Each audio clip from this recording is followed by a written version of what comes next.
Hi అండి, welcome to versatile Vini channel. This is Vineela. ఇవాళ healthy and Emmy sweet గుమ్మడికాయ హల్వా ఎలా చేయాలో చూద్దామండి. నేను ఇక్కడ హాఫ్ గుమ్మడికాయ ఇలా పీసెస్ చేసుకున్నానండి. ముందుగా మనము ఇందులో సీడ్స్ అన్నీ రిమూవ్ చేసుకోవాలండి. గింజలు తీసుకున్నాక గుమ్మడికాయ తొక్కని ఇలా నేను వీడియోలో చూపిస్తున్న విధంగా పీల్ చేసుకొని పక్కన పెట్టుకోవాలండి. ఇప్పుడు గ్రేటర్ తీసుకొని తురుముకోవాలండి మనం. నాకు ఈ మెజరింగ్ కప్తో 5 కప్స్ దాకా తురుము వచ్చిందండి. ఇప్పుడు స్టవ్ మీద ఒక బాండీ పెట్టుకొని దాంట్లో ఒక 2 టేబుల్ స్పూన్స్ దాకా గీ వేసుకోండి. గీ వేడెక్కనివ్వండి. గుమ్మడికాయలో ఫైబర్ అధికంగా ఉంటుంది, క్యాలరీస్ కూడా తక్కువగా ఉంటాయి. సో త్వరగా ఆకలి వేయకుండా ఉంటుంది, వెయిట్ కూడా పెరగకుండా చూస్తుందండి. ఇప్పుడు మనము ముందుగా కట్ చేసి పెట్టుకున్న బాదం పప్పుల్ని వేసుకొని వేయించుకోవాలండి.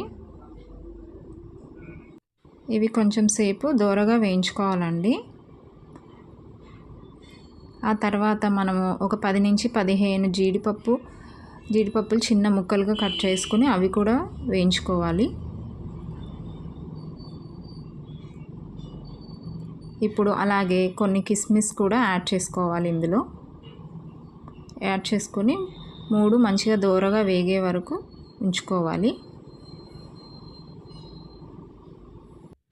ఇవి కొంచెం దోరగా వేగాక ఒక ప్లేట్లోకి తీసుకోండి. ఆ తర్వాత అదే కడాయిలో ఇంకో టేబుల్ స్పూన్ గీ వేసుకొని ముందుగా మనం తురిమి పెట్టుకున్న గుమ్మడికాయని ఇందులో కలుపుకోవాలండి.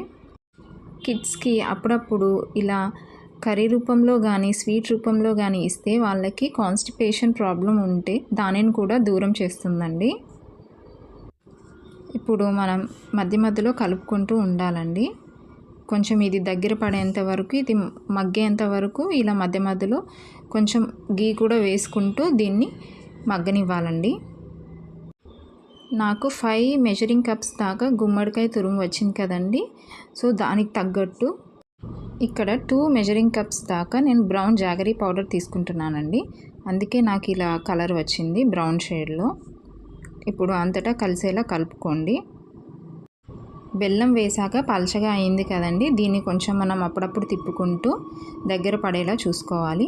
నేను ఇక్కడ కోవా వేసుకుంటున్నాను. మీరు కావాలనుకుంటే పాలు కూడా యాడ్ చేసుకోవచ్చండి. కోవా వేసుకున్నాక మళ్ళీ ఒకసారి అంతటా కలిసేలాగా తిప్పుకోవాలండి. ఇప్పుడు మనం ఈ హల్వాని థిక్ అండ్ దగ్గరికి అయ్యే వరకు ఉంచాలి. చూస్తున్నారుగా, ఈ వీడియోలో చూస్తున్నట్టుగా ఇలా థిక్ కన్సిస్టెన్సీ అవ్వాలండి. అంతేనండి, హల్వా అయిపోయినట్టే. మనం ఒక సర్వింగ్ బౌల్లోకి సర్వ్ చేసుకుందాము. చూసారుగా ఇవాళ హెల్దీ అండ్ ఎమ్మీ స్వీట్ గుమ్మడికాయ హల్వా. నెక్స్ట్ ఇంకొక హెల్దీ రెసిపీతో కలుద్దాం. బాయ్ అండి.